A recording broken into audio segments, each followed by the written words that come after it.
Good morning student. आज का हमारा टॉपिक है production function and the concept of production the product. देखिए बच्चे, हमने एक लेसन पहले मैंने आपको समझाया था छोटे छोटे कंसेप्ट प्रोडक्शन रेवेन्यू के।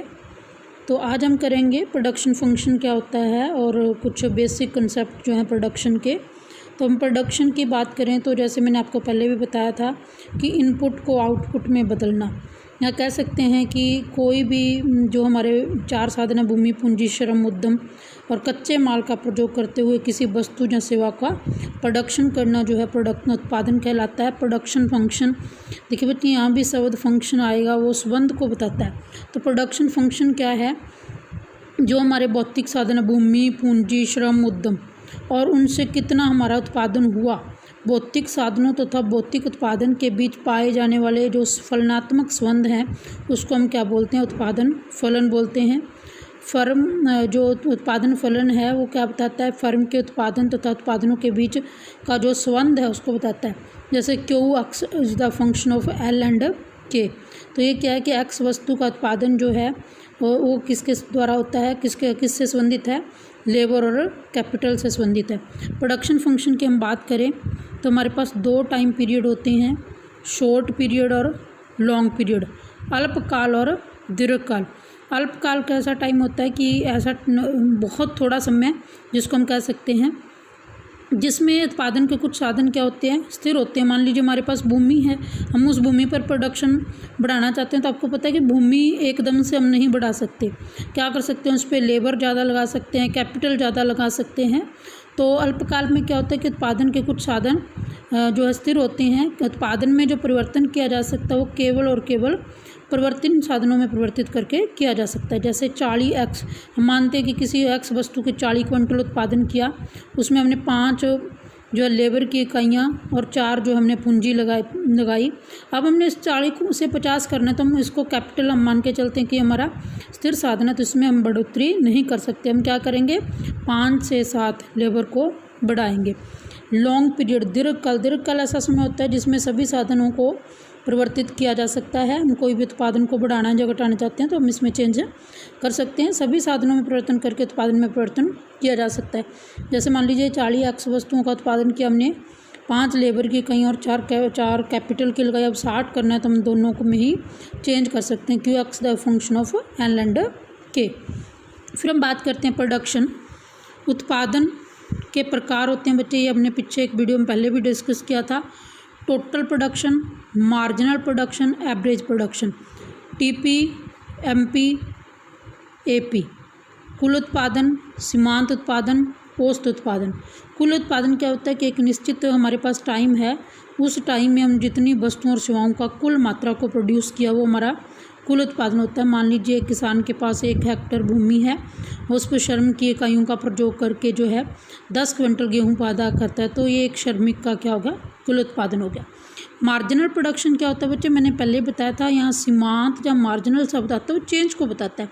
तो परिवर्तनशील साधन जो हमारे पास है, क्योंकि कुछ साधन हमारे फिक्स हैं, तो परिवर्तनशील साधन की एक इकाई का कम या अधिक प्रयोग करने से कुल उत्पादन में जो अंतर आता है उसको हम सीमांत उत्पादन कहते हैं। उदाहरण के लिए हमने एक श्रमिक लगा रखा था तो उससे कुल उत्पादन 2 क्विंटल हुआ, 2 लगाने से 5 हो गया, तो कितना चेंज आया? 5 - 2 3। तो ये हमारा क्या होगा? मार्जिनल प्रोडक्शन होगा। कैसे निकलेगा? एमपी, टीपीएन, एन का मतलब होता है अंतिम वस्तु का उत्पादन जो हमने किया, n-1 उससे पहले का, तो 5 - 2 3 क्विंटल। या फिर इसको निकालने का दूसरा तरीका है चेंज डेल्टा टीपी बटे में डेल्टा एल। टीपी का मतलब टोटल प्रोडक्शन में कितना चेंज हुआ, 5 - 2 3, इकाइयों में कितना चेंज हुआ, 2 - 1, तो ये कितना आ गया? 3 आ गया। एवरेज प्रोडक्शन, परिवर्तनशील साधन की प्रति इकाई उत्पादन को हम कह सकते हैं कि एक इकाई जो है वो कितना उत्पादन करती है। मान लीजिए 4 श्रमिकों का उत्पादन 12 क्विंटल है, तो औसत उत्पादन कितना होगा? टीपी बटे में एल। टोटल प्रोडक्शन बटे में एल। 12 कुल उत्पादन है, 4 इकाइयाँ लगाई हैं, तो हमारा एवरेज प्रोडक्शन कितना होगा? 3 होगा। बच्चे रिलेशनशिप इसका बहुत इम्पोर्टेंट है। टोटल, मार्जिनल और एवरेज प्रोडक्शन में संबंध। तो हम मानेंगे कि भूमि हमारे पास एक एक या दो दो जो फिक्स साधन है, श्रम के हम चेंज करते हैं। तो मान लीजिए हमने एक श्रमिक की इकाई लगाई हुई है, हमारा प्रोडक्शन 2 क्विंटल होता है, 3 लगाई 5 हो गया, 2 लगाई 5, 3 पे 9, 4 पे 11, 5 पे 12, 6 पे 12, 7 पे 11। तो हमारा मार्जिनल प्रोडक्शन क्या होगा, 2 का 2 रहेगा, पीछे नहीं है, 5 - 2 3, 9 - 5 4, 11 - 9 2, 12 - 11 1, 12 - 12 0, 11 - 12 माइनस का 1। इसी तरह से टोटल प्रोडक्शन बटे में एल, 2 बटे में 1 2, 5 बटे में 2 2.5, 9 बटे में 3 3, 11 बटे में 4 2.7, 12 बटे में 5 2.4, 12 बटे में 6 2, 11 बटे में 7 1.5। बच्चे टीपी और एमपी में टोटल प्रोडक्शन और मार्जिनल प्रोडक्शन में क्या रिलेशन है, क्योंकि एमपी क्या है, टीपी का चेंज है।